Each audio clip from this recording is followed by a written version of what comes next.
Good morning. I am back. I apologize for my absence. I had some misfortune and my laptop crashed. And I have been working to recover all of my stories and the videos that I had recorded for the month of October. Looks like I've lost most of my work, so I am starting again from scratch. Replacing my MacBook Pro is just not in the budget right now, so I'm trying a new method to make content. I am using this new software and learning it as I go, so hopefully I will be back to good in no time. While I have lost my channel momentum, I still have a few ideas, so I hope to use this iPad to start moving again, and as long as you keep viewing, I will keep going. With that said, I would like to tell you a story about the oldest existing retail business in Franklin, one that is sadly closing its doors after 153 years in operation. My story will include a Hallmark jeweler, an oil man, a spy, and I think that's it. So let's get going.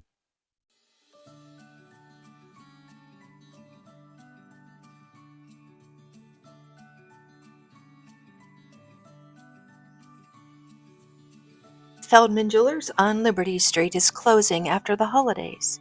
Nikki and her husband are retiring, and the lights in the beautiful mahogany storefront windows will be dark. I once lived in the historic home of George Feldman and his wife Grace at 1127 Liberty Street, where I made daily walks to the jewelry store, where I worked in repair, engraving, and changing watch batteries when Jack would let me. It was easy to find. The jewelry store proudly stands behind the clock on Liberty Street. The timepiece was installed in 1936, and the old standard has been knocked over a time or two, and once by a tractor-trailer in 1965, and it was damaged, and reportedly the Hoovers had trouble finding parts to repair it. The clock was made by IBM and the International Time Recording Division, and they were working very little in clocks by that time, so they had trouble finding the parts. There were 8 electric light bulbs behind the face of the clock, which were run by a motor that was inside the store. 2 wires controlled the lights and 2 controlled the movements on each side of the double-face clock, and the motor tripped the hands once a minute. The electric clock replaced a weighted clock that had been installed sometime between 1913 and 1915 by George Feldman. Apparently, George was interested in updating his mechanical clock for many years, but he was so concerned that the vibrations from street traffic would harm his clock, and so he didn't do it until the 1930s. Of course, the first Feldman clock was actually across the street in front of what many have known as Penny's. I think that was the jewelry store's 4th location, the first having been opened by George's father, Bernard Julius Feldman, in 1871. And he kept his jeweler's bench in the window of what later became the site of the Park Hotel. Later, he had 2 more locations in the Franklin Trust Company building before moving to the Kinney Shoe Store. On the store's 50th anniversary, the local newspaper recognized the business as being the oldest one on Liberty Street, and it was one of the very first advertisers in the Franklin News Herald. During the store's 70th anniversary, a message was delivered to the store from the largest platinum manufacturer in the world, and they recognized that George Feldman was their very first customer. George inherited the business from his father upon his death, and he became the sole owner after his brother's passing.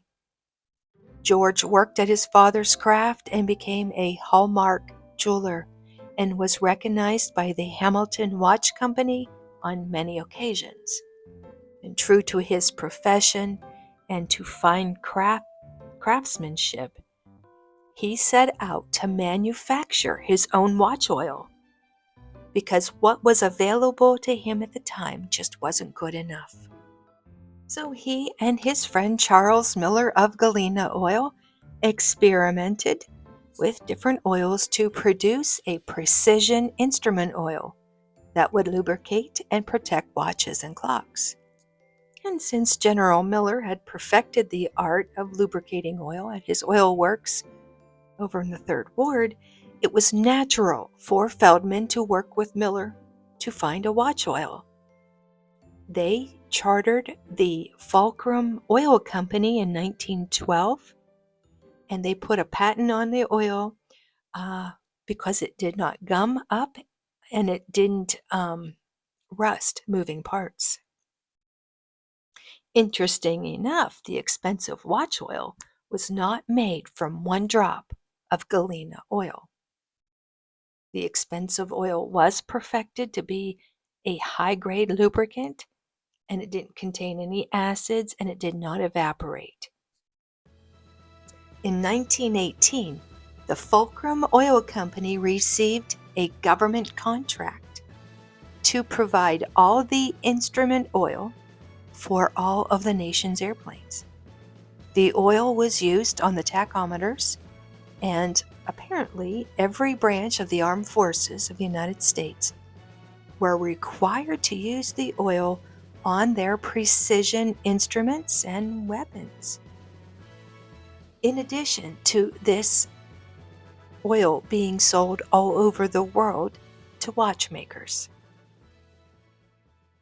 However, in 1945, when Feldman unexpectedly died, his company was facing strong competition from others who were offering a cheaper synthetic oil.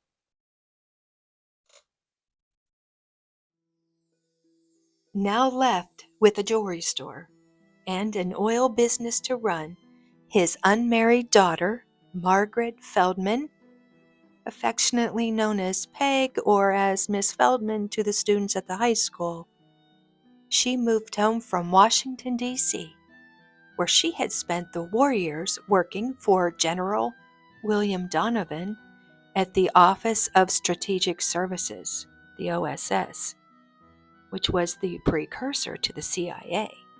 And the outfit was created as a secret intelligence gathering operation for foreign policy. In October of 1948, Miss Feldman was a guest speaker at a joint dinner for the local Sons and Daughters of the American Revolution chapters, and she stressed the importance of intelligence gathering and highlighted her career in the OSS. But it wasn't her intelligence work that was featured in the Wall Street magazine, but it was her position as chairman of the board of her father's oil company, where she was featured by Dun and Bradstreet in an article titled Fact and Fancy on Women Executives in the December 1958 issue.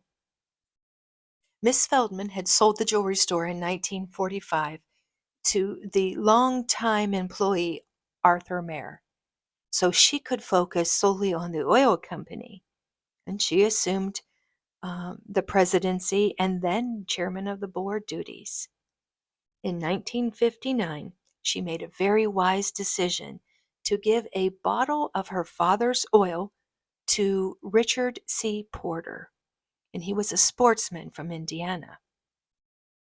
And he used the oil to clean his equipment. I have to be careful what word I use here, as YouTube doesn't like certain words. But it is hunting season, so you should be able to figure out what I'm talking about. He cleaned his weapon with the oil, and it didn't freeze in winter, and it didn't evaporate in summer. And very soon, the whole sporting goods industry and the fishing industry were using the oil as a protective agent. By all accounts, it appears Margaret Feldman was a very good businesswoman. And if her graduation from Franklin High School in 1920 at the age of 15 And her continuing education at Vassar was any predictor. She also possessed strong marketing sense. And she took things one step further and called in one of her contacts from Washington, D.C., and was put in touch with Boston Red Sox baseball legend Ted Williams. Now, Williams had retired from baseball, and he now owned a fishing tackle business. She hired him to use his name and prestige to peddle the fulcrum oil for her company. He did just that, and sales of the oil skyrocketed.